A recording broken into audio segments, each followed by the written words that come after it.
Bonjour à tous. Après que grâce à Dieu nous avons passé déjà les 4 premières semaines du Homer, cela veut dire que nous avons déjà travaillé 4 sur 7 de nos attributs.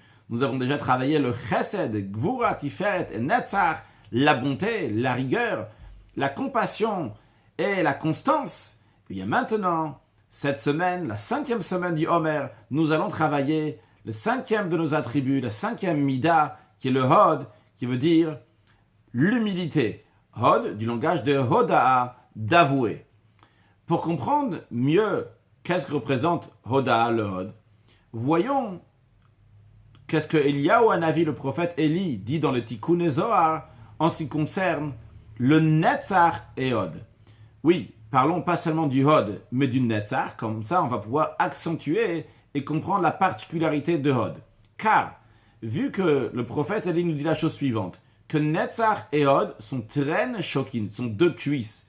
On comprend que les deux cuisses vont ensemble, une cuisse face à l'autre cuisse. Donc, ils ont la même idée, le même esprit, mais il y a quand même une différence, parce que chacun rapporte quelque chose qu'il n'y a pas dans l'autre. Le Netzach, il a sa particularité, et le Hod a sa particularité. Chaque cuisse a sa particularité. Et en effet, d'ailleurs, lorsqu'on regarde dans les sphérotes, dans les sphères, on peut voir aussi de quel côté elles sont situées. Nous avons le Netzach, donc la 4e, celle de la semaine dernière, qui se trouve sous le Chesed, sous la bonté. Et nous avons le Hod, la 5e, celle de cette semaine, qui se trouve sous la Gvura, sous la rigueur. Parce qu'en effet, le Netzach est une branche du Chesed. La constance est une branche de la bonté. Par contre, le Hod, l'humilité, est une branche de la Gvura, de la rigueur. Alors déjà, ils ont un point commun. Le premier point commun qu'ils ont entre les deux, c'est que les deux, ils viennent dans le concret. Ils expriment le concret. Il n'y a pas ici de sentiment. Il n'y a pas ici de bonté, de rigueur, de compassion. Il y a tout simplement, il faut faire. D'où Netzach et Hod, d'ailleurs qu'on ne va pas traduire, on l'a déjà pas traduit. Netzach, donc la victoire, l'éternité, la constance. C'est le Hod qui est l'humilité, la petitesse, le fait de recevoir le joug de Dieu. Eh bien, le Netzach s'exprime par un Heskem. Il y a un accord. J'ai décidé comme ça. Dans mon cœur, il y a eu ce sentiment-là que je devais aller faire telle et telle chose. Eh bien, j'irai jusqu'au bout pour le faire, même si maintenant, j'ai plus ce sentiment. Dans le Hod, il a aussi le même esprit. Le Hod représente le Kabbalatol. Kabbalatol, ça veut dire que recevoir le joug de Dieu, c'est pas parce que j'ai envie, j'ai un sentiment, j'ai un plaisir. C'est tout simplement c'est ce que Dieu il veut. Eh bien, je vais aller le faire. De même, encore un point qui rejoint en vérité le premier point. En plus, donc c'est juste l'action. Mais comme on a dit, c'est des cuisses qui sont l'une à côté de l'autre. Donc, ils ont la même idée, le même esprit. Mais, bien qu'ils sont dans le même esprit, bien que les deux se rejoignent, mais les deux sont séparés, sont différents l'un de l'autre. C'est la raison pour laquelle ça c'est la cuisse droite et ça c'est la cuisse gauche. Chacun il a sa particularité. Alors quelle est la particularité de Hod? Pour cela on va accentuer les différences entre le Netzach et Hod. Comme ça on va pouvoir voir la particularité de Hod. Rappelons que le Netzach il est sous le Chesed, sous la bonté. Le Hod il est sous la rigueur. Cela fait, ça donne la force à la personne pour surmonter différentes épreuves. Le Netzach va aider pour surmonter les épreuves intérieures, comme la colère, la jalousie, la paresse, le fait de la flemme, le fait d'être fatigué, de ne pas vouloir bouger. Puis le Hod, par contre, va surmonter des épreuves qui sont extérieures, comme le fait d'être influencé par l'entourage, ou tout simplement par des moqueurs, des gens qui veulent nous faire influencer différemment, que ce soit à l'époque du communisme, que ce soit à l'époque de l'Inquisition, ou que ce soit de nos jours, tout simplement ne pas s'impressionner des moqueurs. Encore un point, on va le développer plus longuement, c'est que le Netzach, il est là pour nous aider à surmonter les épreuves de Surmera, de s'éloigner du mal.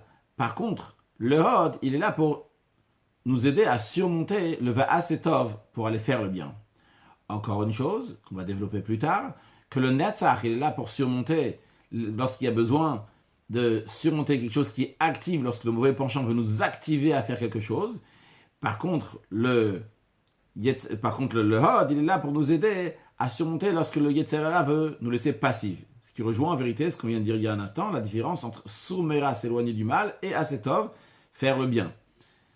Puis, encore une chose, toujours dans le même esprit qu'on va développer, que lorsqu'il s'agit du Netzach, le Netzach, c'est la victoire en effet, mais c'est donc un renfort, la personne elle se renforce. Comment elle se renforce? Avec Romemut, avec grandeur, avec victoire. Tandis que dans le Hod, il y a ici aussi une Hitgabrut, un renforcement de la personne, mais comment? Avec la petitesse. Expliquons ça.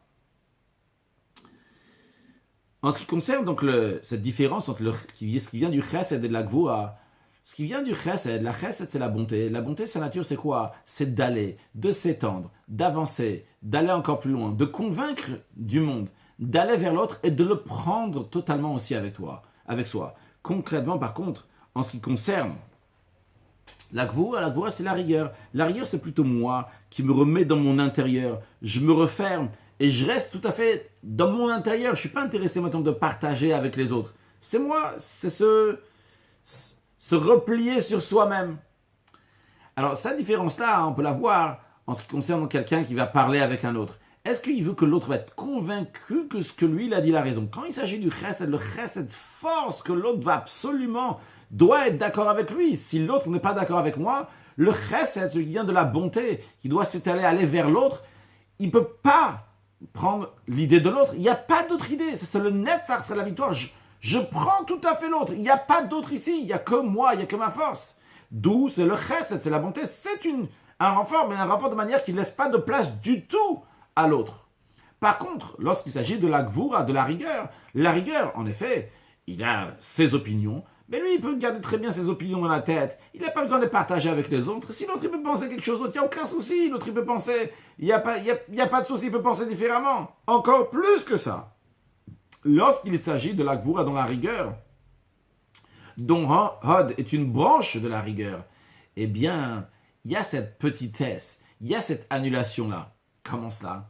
Lorsque quelqu'un y voit que l'autre pense différemment, bien que lui, si lui on lui avait donné le moyen de décider, il aurait dit c'est comme ci, comme ça, parce qu'il est convaincu de ce qu'il pense. Mais il voit que l'autre, c'est un tzaddik, c'est un juste, c'est quelqu'un de plus intelligent, et pour lui c'est une évidence que l'autre est le plus intelligent. Alors même si lui ne comprend pas l'opinion de l'autre, mais il est prêt à se soumettre. Il dit je vois concrètement qu'il a raison. Prenons un exemple simple. Lorsque le rabbi dit quelque chose, un chassid pense différemment des fois. Il peut penser comme ci, comme ça, c'était cette chose-là qu'il fallait faire, une autre chose. Le rabbi dit, moi je n'ai pas compris pourquoi. Si c'était mon opinion, j'aurais dit sûrement qu'il faut aller dans tel endroit, qu'il faut faire telle et telle chose, ou bien qu'il ne faut pas faire telle et telle chose. Le rabbi a dit, cette chose-là, c'est pas pour toi, il ne faut pas la faire. Ou bien il dit que cette chose-là, c'est oui pour toi, c'est exactement ce que tu dois faire. Lui, il ne comprend pas. Mais le fait il comprend tout à fait que le rabbi, c'est un homme divin, Moshe Isha Elohim, Moshe, l'homme de Dieu qui transmet la parole de Dieu, il se soumet, il se tait. Quelqu'un, il voit que c'est quelqu'un de très intelligent. Lui, il ne comprend pas, mais il sait que cette personne est très intelligente. Eh bien, il va se plier, il va dire, ok, je vais écouter. Si on lui avait laissé le choix à lui de décider, il aurait décidé différemment. Mais vu qu'il a le bitoul, il a l'annulation, le hod, l'humilité, le fait d'avouer cette petitesse, cette kabbalatol, c'est qu'il est prêt à laisser la place à l'autre, même que lui, il pense différemment. Contrairement au Netzach, non. Lui, il doit tout prendre, parce que ça vient du chesed, ça vient de la bonté, qui s'étale et qui prend tout avec soi, donc il ne laisse pas de place à une autre personne. C'est son opinion. Si l'autre sera d'accord avec son opinion, tant mieux. Ou bien si lui va comprendre l'opinion de l'autre, tant mieux. Mais tant qu'il n'a pas compris, eh bien, il ne pourra pas se soumettre à aller avec l'autre. Donc, on voit ici la différence entre Netzach et Hod dans l'esprit. Netzach est là pour s'étaler, il se renforce avec une certaine orgueil, ça peut être une orgueil positive aussi, mais en tous les cas, c'est lui qui s'étale, contrairement au Hod, que lui, il a cette soumission, cette petitesse.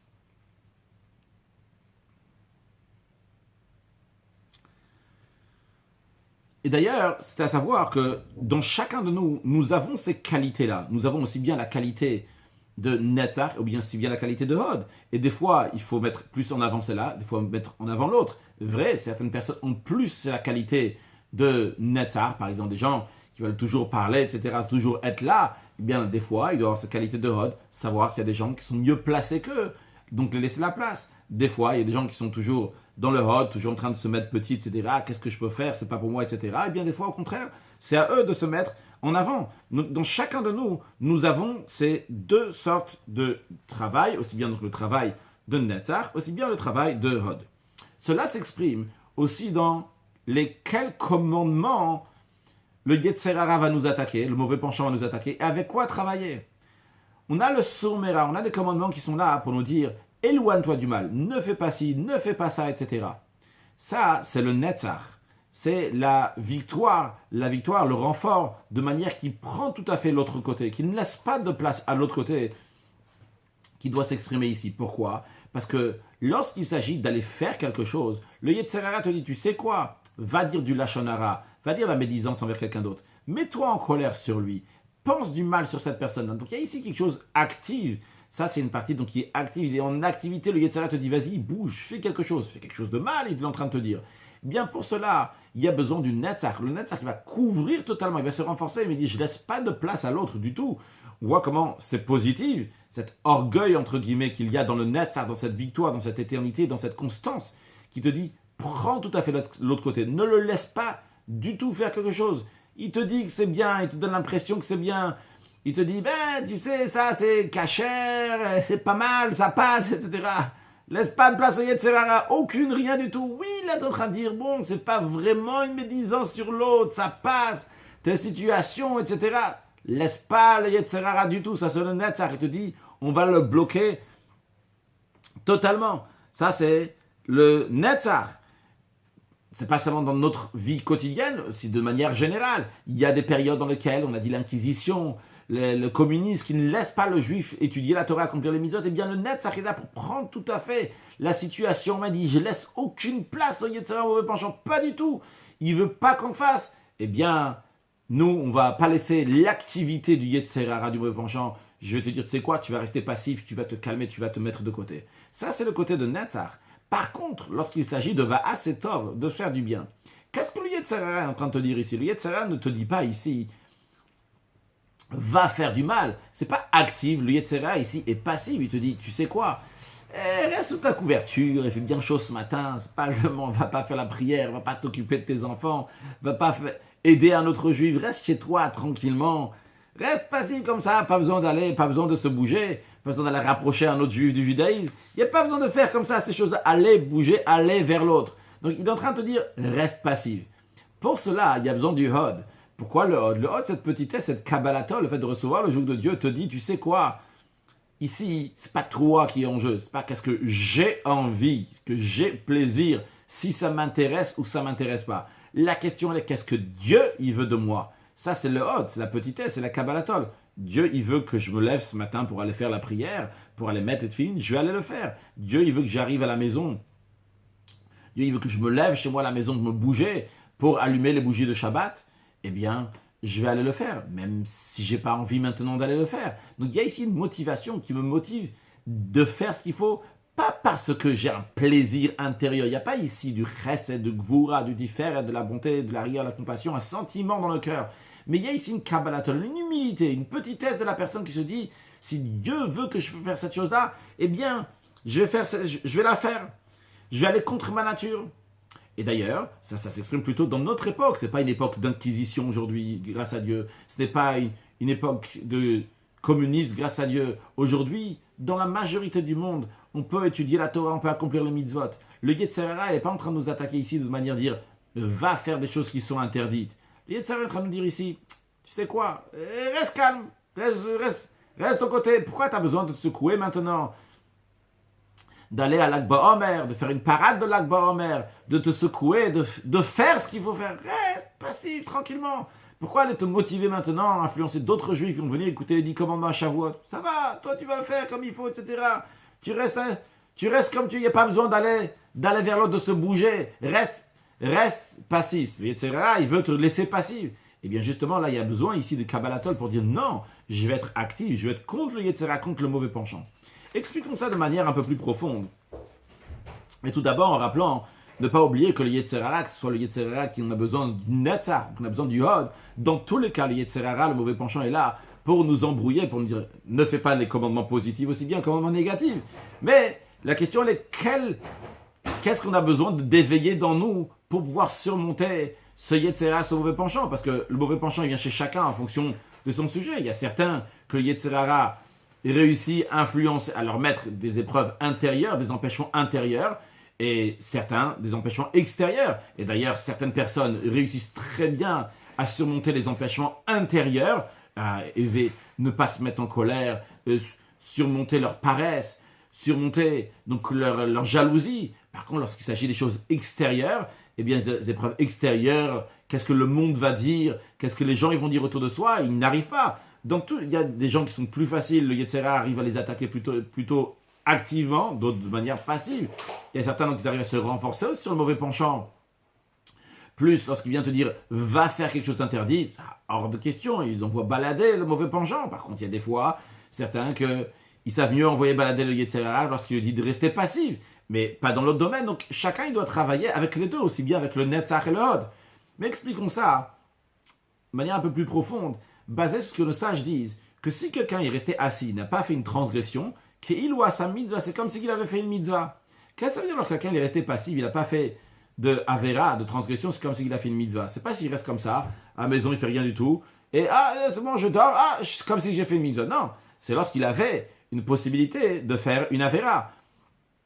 Il avait la possibilité de voir quelque chose qu'il ne fallait pas regarder, hop, il a dit, je ne vais pas regarder ça, hors de question. Il avait la possibilité de penser quelque chose de mal, envers un autre juif, envers quelqu'un d'autre, et il a dit non, je ne vais pas penser quelque chose de mal. Il avait l'occasion de se mettre en colère, il ne s'est pas mis en colère, il avait l'occasion d'être jaloux, il n'a pas été jaloux. Donc ça, il a eu une avera ici qui s'est présentée devant lui, il est passé devant un endroit dans lequel ça sentait très très bon, il avait envie de manger ces choses-là qui n'étaient pas cachères, et il a dit non, je ne vais pas les manger, ou bien il était dans un endroit où il y avait un juteux lachon hara, et très agréable à parler du mal de quelqu'un d'autre, il avait envie de le faire, il a dit non, je ne vais pas le faire. Là, c'est à ce moment-là, donc il s'est tu, il n'a rien fait, eh bien c'est qu'il ou a sa mitzvah, il a fait un commandement positif. Mais donc s'il restait tout à fait passif, eh bien il n'a pas eu de mitzvah. Alors juste une parenthèse, attention, je tiens à souligner, c'est bien que c'est évident, mais il n'y a pas besoin d'aller chercher des épreuves, je veux dire tiens, je vais aller à la plage au mois d'août, comme ça je vais avoir genre des épreuves, je ne vais pas regarder là-bas, je vais tourner la tête, reste chez toi à la maison. T'inquiète pas, là aussi, tu as fait ce qu'il doit faire, tu étudies la Torah. Tu n'as pas besoin de dire, je vais aller dans un endroit, dans un bar, dans des endroits où il parle. Tu n'es pas dans tous les bars, en tous les cas, quand il parle du lachon hara sur l'un et sur l'autre, qu'est-ce qu'il a fait, qu'est-ce qu'il n'a pas fait, qu'est-ce qu'il aurait dû faire, etc.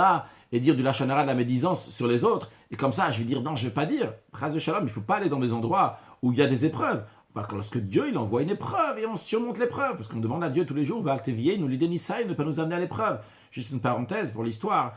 Le Rabbi raconte qu'une fois, il y avait un jeune homme qui a grandi dans la ville de Lubavitch. La ville de Lubavitch, c'était une toute petite ville, mais tout petite, c'est un petit quartier par rapport à des villes. Vraiment, il y a quelques rues. Et là-bas, dans la ville de Lubavitch, on peut s'imaginer déjà quelle avérote, quelle transgression on pouvait faire, il n'y avait pas grand-chose à faire. Et cet enfant, lui, là, il a mal tourné, et il est parti habiter à Pétersbourg. Et un jour, il a dit à son père, papa, tu sais, habiter dans la ville de Lubavitch et ne pas fauter, il n'y a aucun exploit dans cela. Viens dans la ville de Pétersbourg, dans la capitale de la Russie, et là-bas, tu ne vas pas fauter. Ça sera un exploit, on pourra dire que tu as fait quelque chose. Encore plus que ça, vivre à Pétersbourg seulement, c'est pas suffisant, il faut aller aussi au théâtre. Tu vas aller au théâtre, et pourtant, même après, tu ne vas pas fauter. Eh bien, à ce moment-là, on pourra dire que tu as fait un exploit, tu as fait quelque chose. Encore plus que ça. Pas seulement aller au théâtre, il faut aller dans la rangée juste devant, comme ça tu vas voir des choses de manière plus proche et plus agréable à tes yeux, et comme ça tu ne vas pas fauter. À ce moment-là, on pourra dire que tu as fait un exploit. Le Rabbi dit évidemment, on peut s'imaginer comment on peut descendre d'une telle manière. Chas v'shalom, que Dieu en préserve, il ne faut pas se mettre dans l'épreuve, il ne faut pas chercher les épreuves. Mais en tous les cas, juste pour dire que quand quelqu'un il a eu l'épreuve, il n'a pas fait l'épreuve, eh bien à ce moment-là, il a surmonté cette épreuve, c'est considéré comme s'il a fait une mitzvah. C'est quoi l'idée ici? C'est que le Yetzer Hara, lorsqu'il lui dit de faire une avera, il est en train de lui dire va faire quelque chose. Il est en train ici de te dire va faire une activité, va. Et la manière de se renforcer sur le Yetzer Hara, c'est de dire non, je te prends entièrement avec le Netzach, une victoire totale. Je te renforce de manière orgueil, entre guillemets. Il n'y a pas d'autre ici, il n'y a pas de place pour un autre. Je m'étale totalement ici. Et toi, tu n'auras pas ton mot à dire.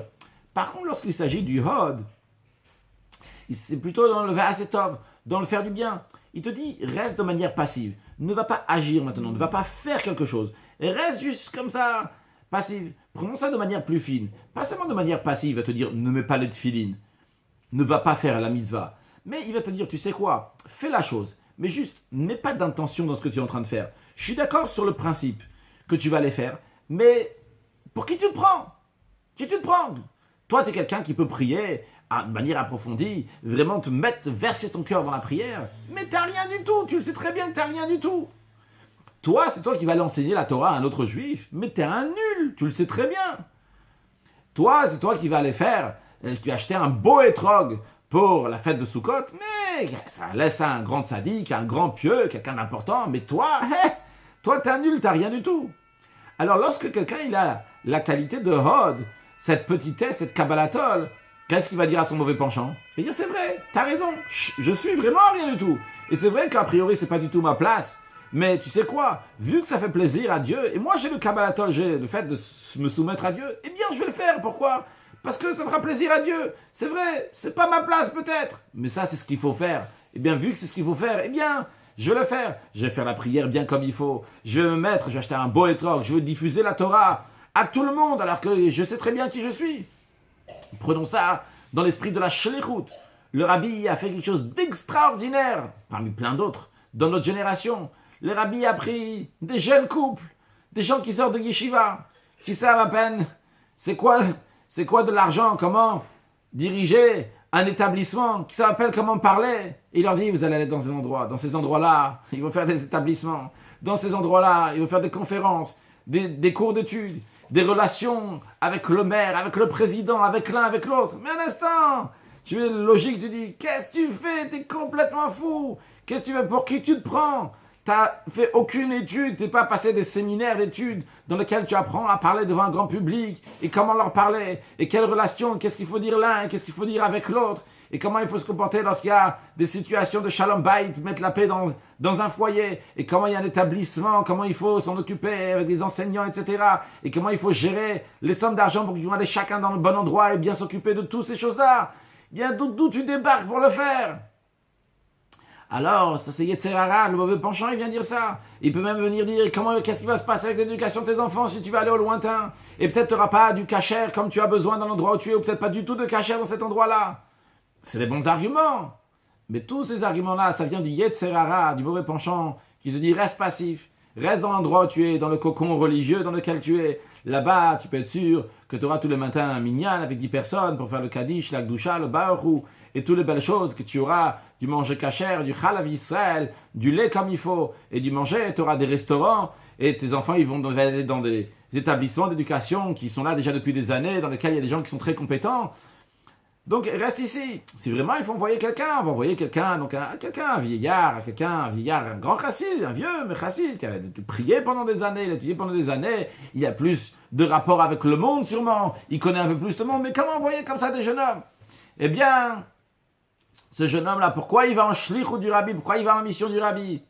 Il ne va pas aller parce qu'il dit « Moi, je suis un grand conférencier, je suis un grand orateur. Moi, je suis quelqu'un qui sait gérer des établissements. Moi, je suis... » Pas du tout. Il va dire « C'est vrai, je ne connais pas tout ça. C'est vrai, je débarque, je sors de la yeshiva. Qu'est-ce que je fais? J'ai que étudié de la Gemara, de la Chassidou, du Shulchan Aruch, de la Halacha, toutes sortes de livres de Torah. Mais c'est vrai, je ne connais pas tout ça. Mais c'est pas moi qui va ici. C'est le Rebbe qui va en shlichut avec moi. C'est le Rabbi lui-même qui va en shlichut. C'est pas moi. Moi, qui suis-je? Je suis rien du tout. Si c'est le Rabbi qui va, eh bien, dans ces cas-là, tout peut aller. Et je pourrais parler des paroles de Torah, et même si je ne sais pas bien parler cette langue-là, mais tout ira bien, et l'établissement, il va aller bien, etc. Comme on peut voir, de centaines et de milliers de shlochim qui sont partis en shlichut, qui ont réussi de manière incroyable et extraordinaire. Pourquoi? C'est pas de leur force à eux. C'est la force du Rebbe qui est en train d'aller ici. Ça, c'est le Hod, la petitesse, le Kabbalatol, recevoir le jeu de soi. Le Yetzer Hara, il te dit, reste passif, reste là, ne bouge pas, ne te secoue pas. C'est faux. Et parce que tu as ce Hod, parce que tu as cette petitesse, c'est la raison pour laquelle tu as réussi en vérité. Imaginons quelqu'un qui a déjà un certain âge, qui a plein d'argent, qui a des immeubles dans la ville, et il marche comme ça, il a de la famille aussi, tout.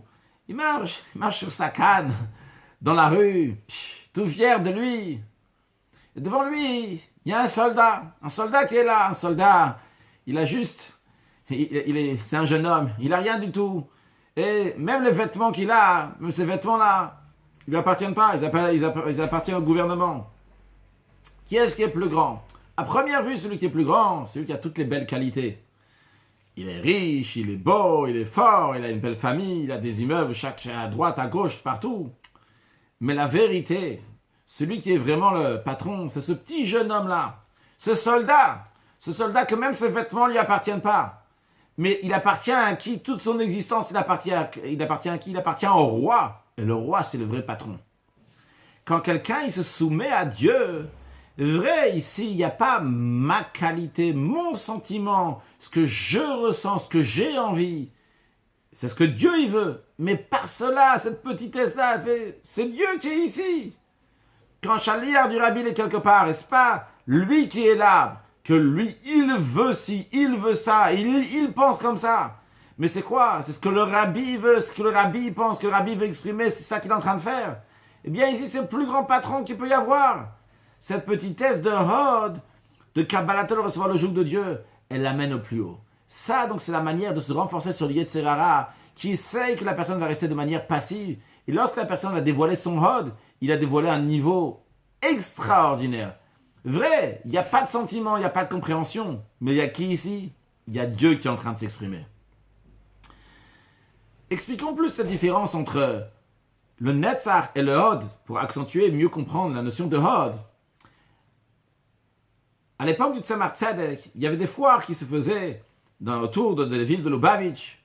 Dans la ville de Lubavitch. Et vu que les gens y travaillaient, le Tzemach Tzedek leur disait un mahamar de Chassidut très tôt le matin. Il faisait encore nuit lorsqu'il y avait la foire.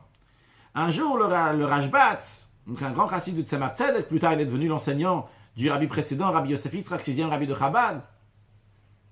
Lui aussi, il était donc à ce mahamar, ce discours chassidique. Vu qu'il faisait nuit, il y avait une lumière qui était là-bas, il y avait une lampe qui était allumée. Et lui, il se retrouvait qu'il était devant la lampe, et donc ça a fait de l'ombre sur la table du Tzemach Tzedek.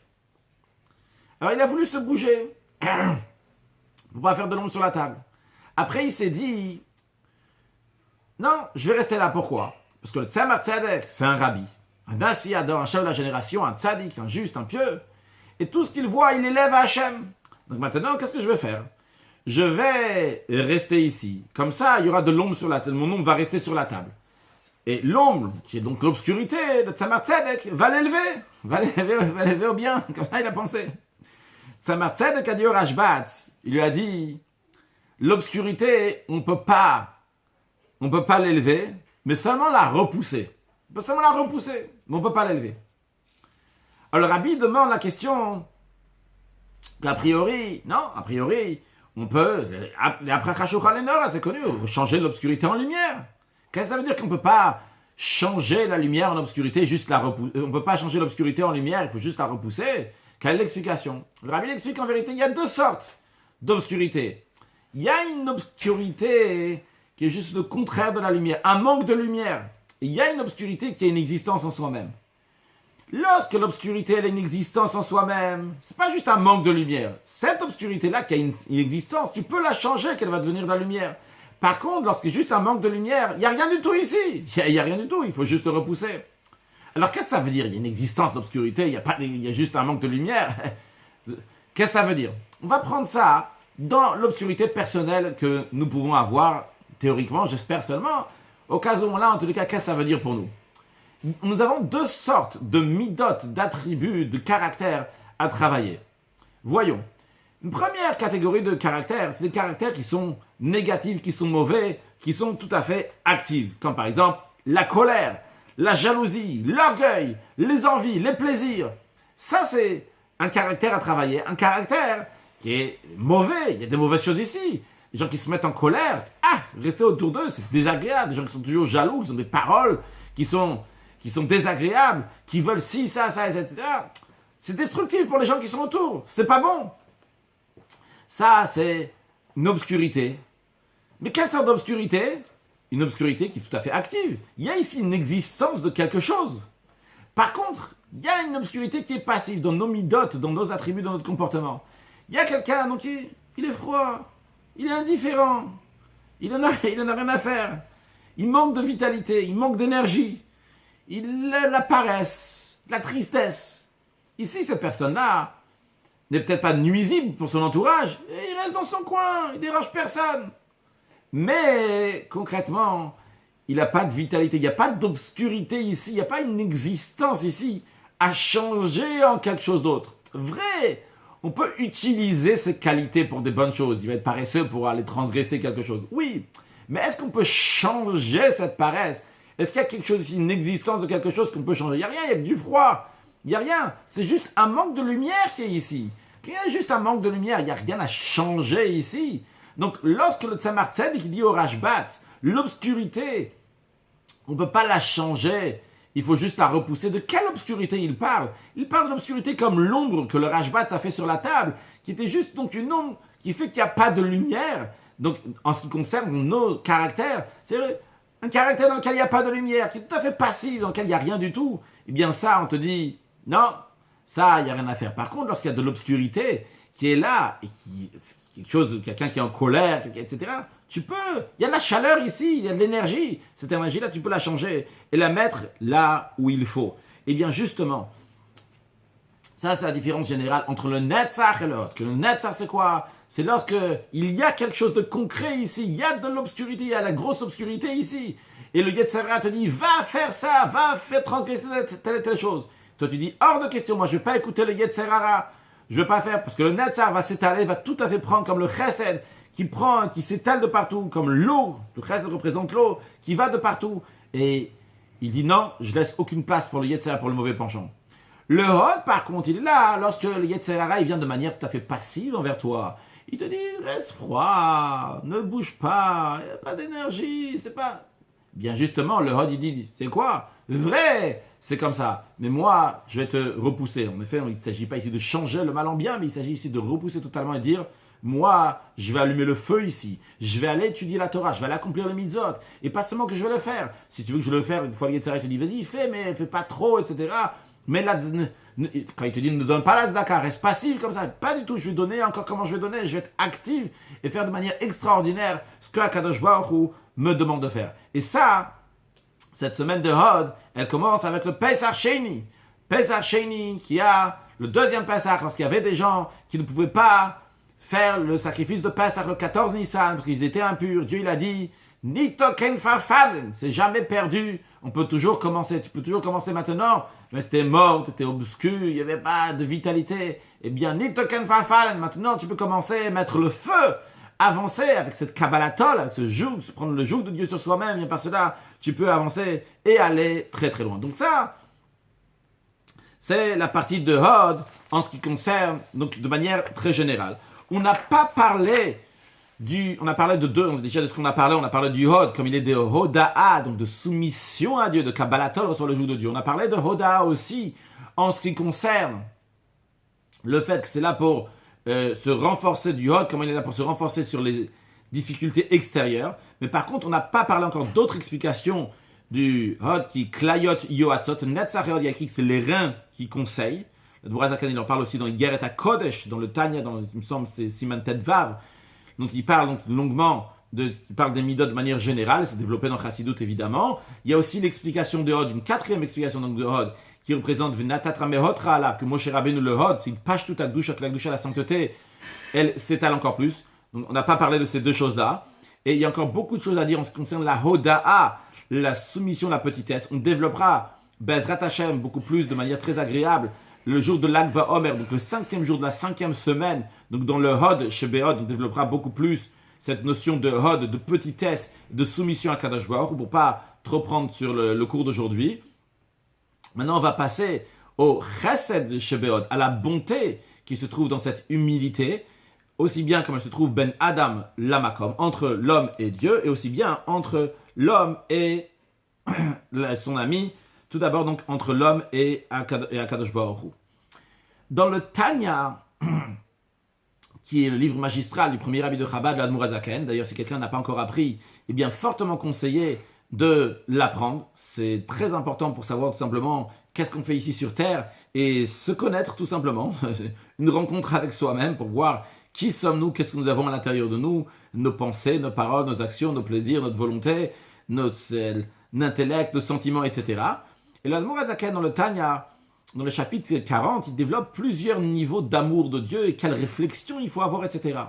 Puis l'Admour HaZaken arrive au 46e chapitre dans lequel il dit, encore une manière comment aimer Dieu, et une manière qui karov meod, qui est très proche à l'homme d'y arriver à cet amour de Dieu. Et pour cela, il donne un exemple. Un exemple, il dit, imaginons quelqu'un qui se trouve dans la poubelle, dans les saletés, donc il sent mauvais, personne ne veut s'approcher de lui, et il est vraiment complètement à l'ouest, il n'y a rien du tout.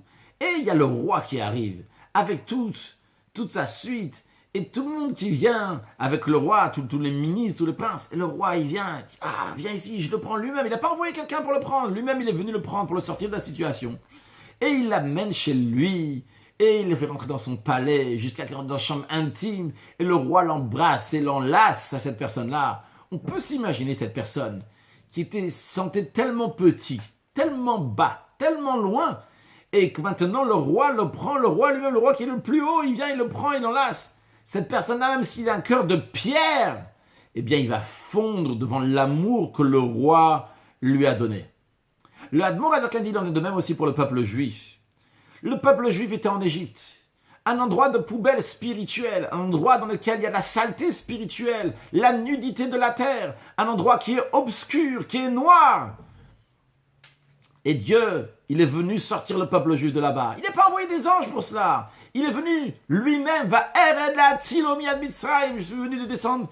Moi-même, Dieu, il est venu sortir le peuple juif d'Égypte.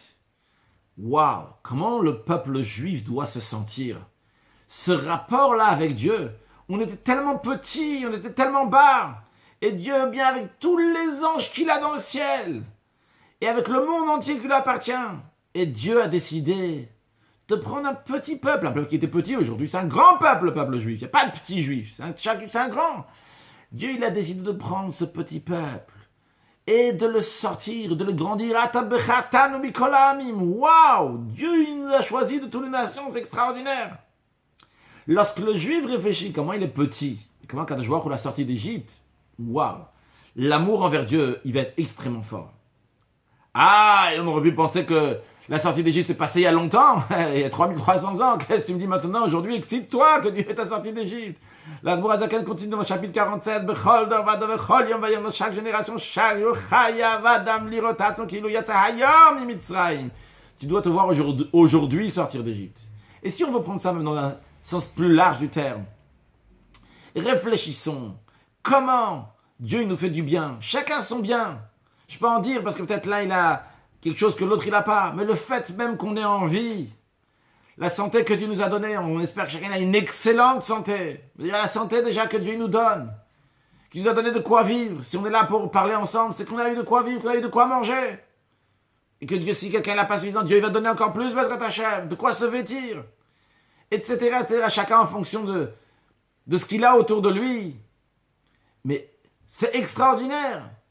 Quand on a cette humilité, cette petitesse, cette ode. On dit, mais comment moi, qui n'ai rien du tout, comment est-ce possible qu'Hachem m'a donné ça?